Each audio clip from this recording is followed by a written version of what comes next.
Welcome, everyone, to another episode of the SQW podcast. This is a very special series that we're running right now. I have no cute name for it. I'm just going to call it G1 Episode 1. This is a sort of a roundup of the events happening. New Japan Pro Wrestling's G1 Climax tournament is hot underway now. With me is, if you listened to my In Your Cast special, is a good friend of mine, Nick. Nick, how you doing? Pretty good, bud. How are you?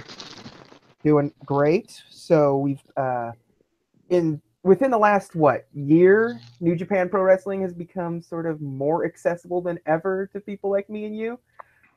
Yeah, I would say since even going back to Wrestle Kingdom 9, I would say. Yeah, but like nowadays, you can every major event is now in English.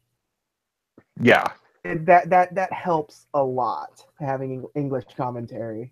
The bulk of the show. I would recommend not listening to English commentary. Yeah, but for an outsider coming in, Yeah. it's still not, probably to the people that will be listening to this podcast, it may not be something that they're completely familiar with who the roster mostly consists of. Certain names, who the Bullet Club are, or Right. Okada and Omega and some of the other names that have popped up. Most of the Western facing names, like even Zack Sabre and guys like that, Jay Lethal, guys like that. Most of the Japanese players probably don't pop up on the radar very much for a lot of people. So No. the English part of New Japan Pro Wrestling, so you can at least get a little plot development a little better than just the in-ring action, helps a little bit. But once you become familiar, you can watch a whole run of New Japan Pro Wrestling without understanding a word that's being said. So, Without Don Callis phoning it in. Yeah, exactly. I like Keaton Callis, but not in this particular role. Right now, as we speak, the G1 Climax is underway. They've had night 1, and so for the people who maybe don't know what that is, it is. I'm trying to think of it in terms of like American wrestling. It's like, what if the King of the Ring meant something? Kind of like. What if the King of the Ring was point based and not single elimination? It's sort of, yeah. It's more like unfortunately, to compare it to, it's closer to the Bound for Glory series with TNA. Except it's been around longer than the Bound for Glory series, obviously. Yeah, exactly. But it's also, in their way, it's sort of their Royal Rumble. Yeah, that's a where it is the winner of that, if it's not the champion, because the champion is typically in the event. Yeah. Goes on and you typically goes in main events Wrestle Kingdom for the title. Yeah. You get a briefcase like Money in the Bank nowadays. Yeah. And you usually defend it a couple of times, which isn't like the Money in the Bank briefcase. So it's based on blocks. So there's 2 blocks. There's an A block and a B block. Mm-hmm. And pretty much everyone in the A block is going to wrestle everyone in the A block. Yeah. And everyone in the B block is going to wrestle everyone in the B block. And it's 2 points for a win, 1 point for a draw, no points for the person with the most points in each block. Face each other in the final match of the whole tournament. So. And it's typically a good way to make stars, because since the champion is a part, the champion will get beat. Yeah, absolutely. I think a few years ago, Nakamura tapped out Okada in the tournament. So the champion's going to get hit. Yeah, the champion doesn't. I mean, it's pretty obvious that the champion doesn't win all the time. So that's like have that happen is to have him lose a match or 2. Yeah, and then you're like, oh my god, that guy beat the champ, so it's like a big deal. Yeah, make it a big deal. Like, so we'll get in there. So night one was what, 3.5 hours. um, Yeah, sounds about right. so you typically on these like night one you had tournament matches and non-tournament matches, and all the non-tournament matches were tag team matches.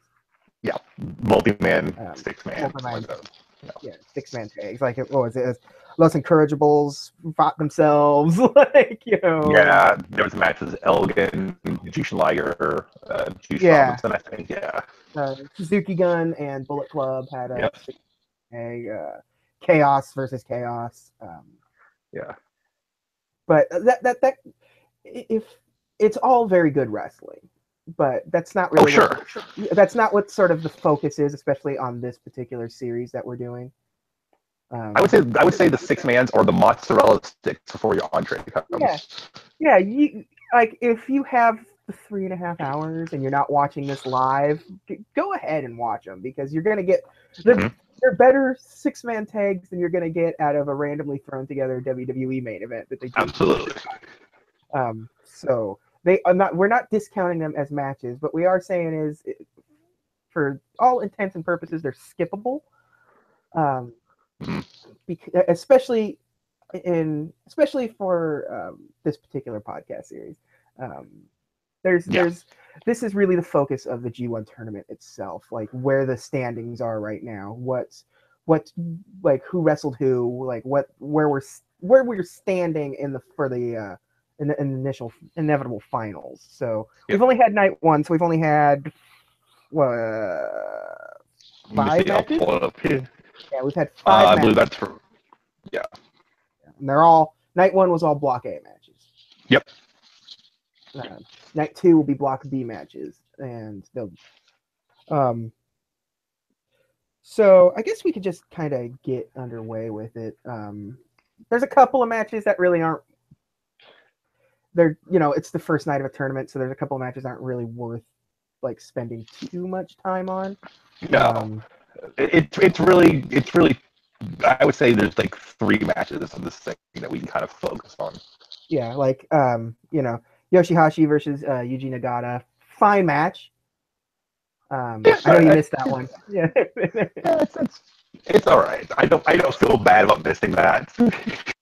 Yeah, like again, it's all the wrestling is for the most part solid on this particular show, so it's all worth watching. But you're going to be going under a lot of wrestling for the next month.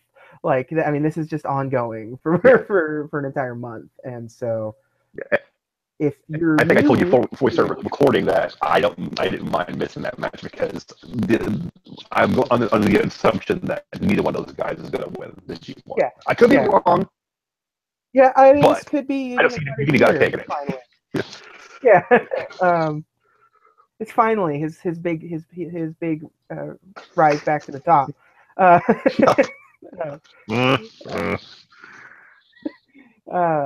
But so Yoshihashi beat Yuji Nagata, so that gets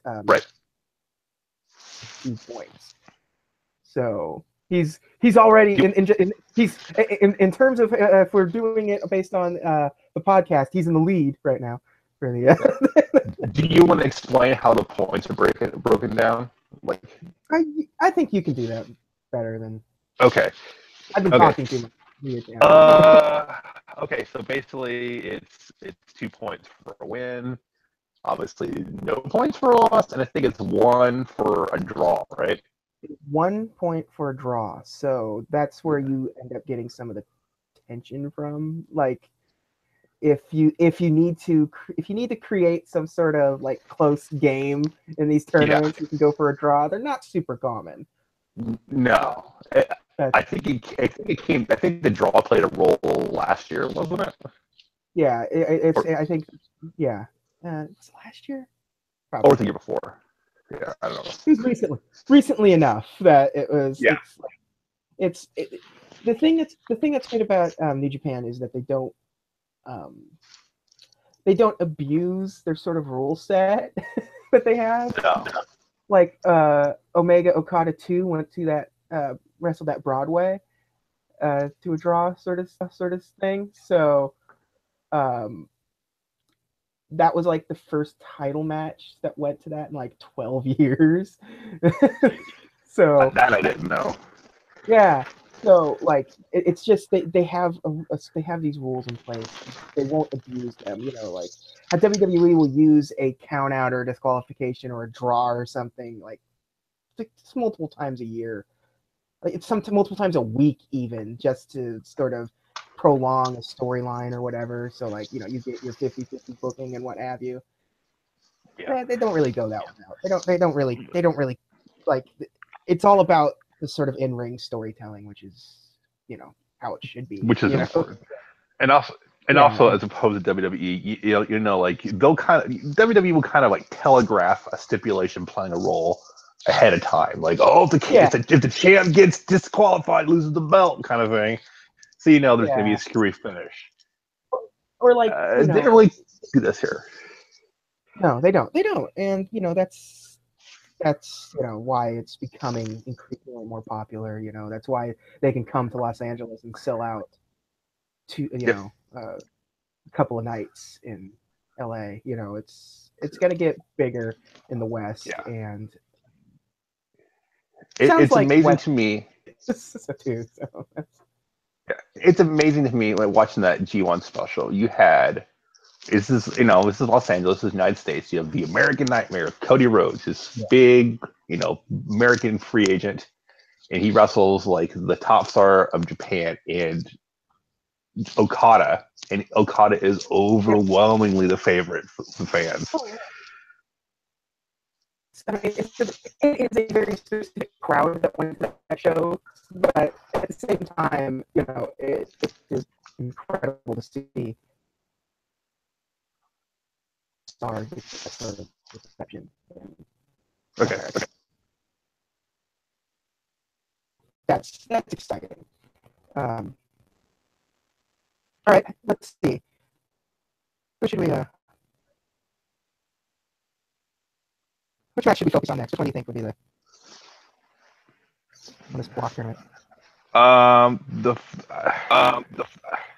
guess we'll just focus on the. Okay, so Bad Luck Fale had won his fight, and that was 2 points for him. So he's Yeah. I'm kind of losing you there a little bit. What?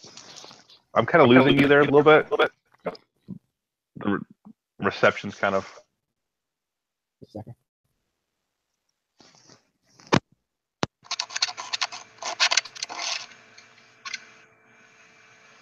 I don't know.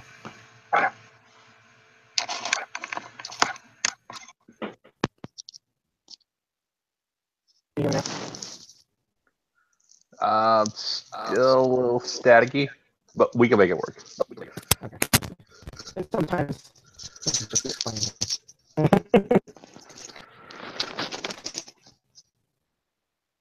So, which match do you think should we focus on next on this one? So, I guess Tanahashi was a big one. Yeah, that was a big one. That caught a lot of people off guard. Zack Sabre beating Tanahashi. Not just beating him, but gabbing him out. Gabbing him out like very decisive finish to a match like that, like making Tanahashi gab out. Like that was an upset to a lot of people. That would consider the upset of the night. So like. Dude, I'm sorry. I can't hear you. I can't anything coming out.